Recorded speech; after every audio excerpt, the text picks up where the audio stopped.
Pada sesi keempat ini, kita akan membahas mengenai designing a scalable network infrastructure. Dalam melakukan desain jaringan yang baik, dapat dilakukan dengan membangun keseluruhan sistem pengkabelan yang terstruktur selama awal konstruksi, menggunakan kabel yang lebih pendek jika memungkinkan, memilih media kabel yang tepat untuk koneksi yang tepat. Hierarki kabel dibagi menjadi dua pendekatan, yaitu hierarki pengkabelan sambungan langsung dan hierarki pengkabelan tersebar.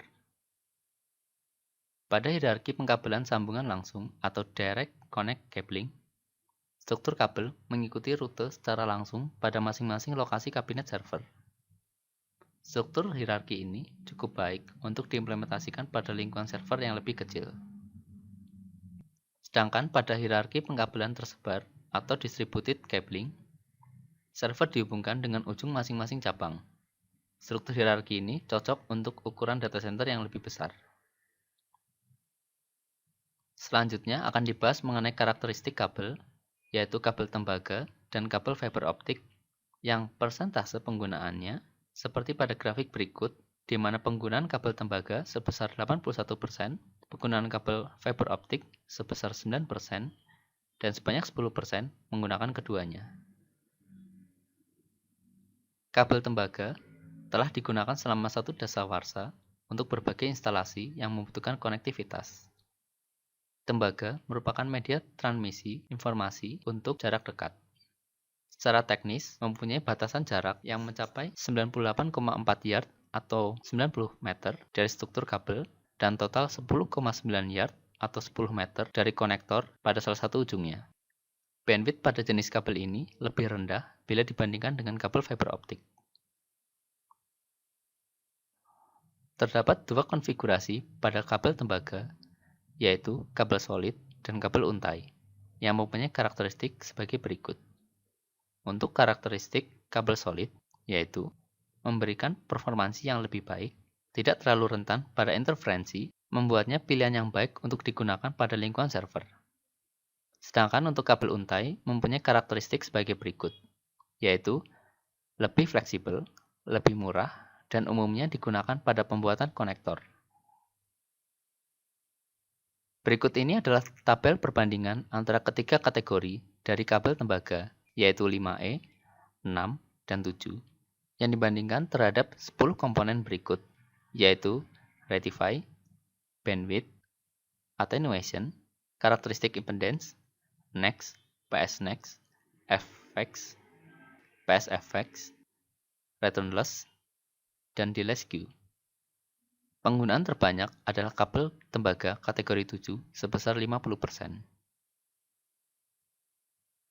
Elemen pada fiber optik terdiri dari 5 elemen, yaitu core, cladding, coating, strengthening fiber, dan jaket, yang posisi layarnya dapat dilihat pada gambar berikut.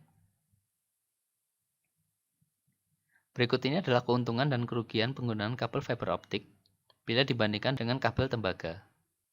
Dari segi keuntungan adalah kecepatan koneksi yang lebih tinggi, tidak mudah terkena interferensi listrik atau vibrasi, lebih tipis dan lebih ringan, sehingga untuk space yang sama atau lebih kecil dapat memuat lebih banyak kabel.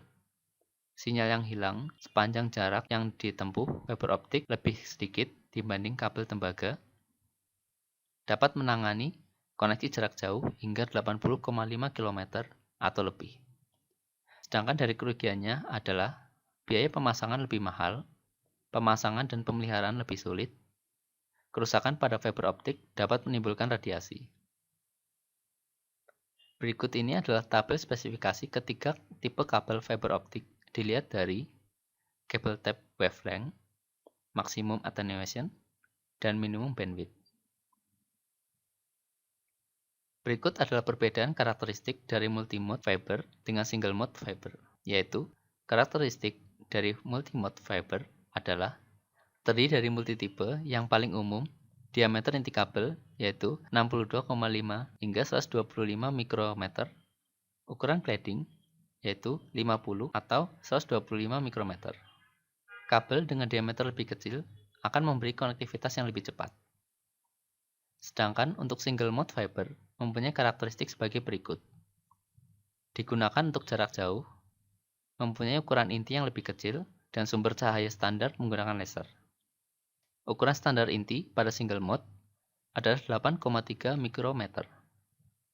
Aplikasi terdiri dari DWDM, CWDM, OADM, OXC, di mana merupakan turunan dari WDM. Perbedaan antara kabel tembaga dan kabel fiber optik apabila dilihat dari biaya pengkabelan adalah untuk kabel tembaga yaitu lebih murah, digunakan untuk jarak pendek, biaya pengkabelan untuk kategori 5E sepanjang 10 meter sebesar 14 hingga 27 dolar, sedangkan untuk kabel fiber optik yaitu fiber optik lebih mahal, digunakan untuk jarak jauh, kemampuan performansi lebih tinggi, biaya pengkabelan untuk single mode fiber optik sepanjang 10 meter yaitu 600 hingga 700 dolar. SAN atau Storage Area Network adalah desain lingkungan server yang memungkinkan data dari server yang berbeda ditransmisikan melalui jaringan dan disimpan sesuai kebutuhan pada berbagai media penyimpanan. Dengan kata lain, beberapa server pada jaringan dapat terkoneksi dengan media penyimpanan di jaringan. Apabila tidak menggunakan SAN, maka server harus dikabelkan secara langsung dengan unit. SAN Fabric terdiri dari beberapa fiber channel switch.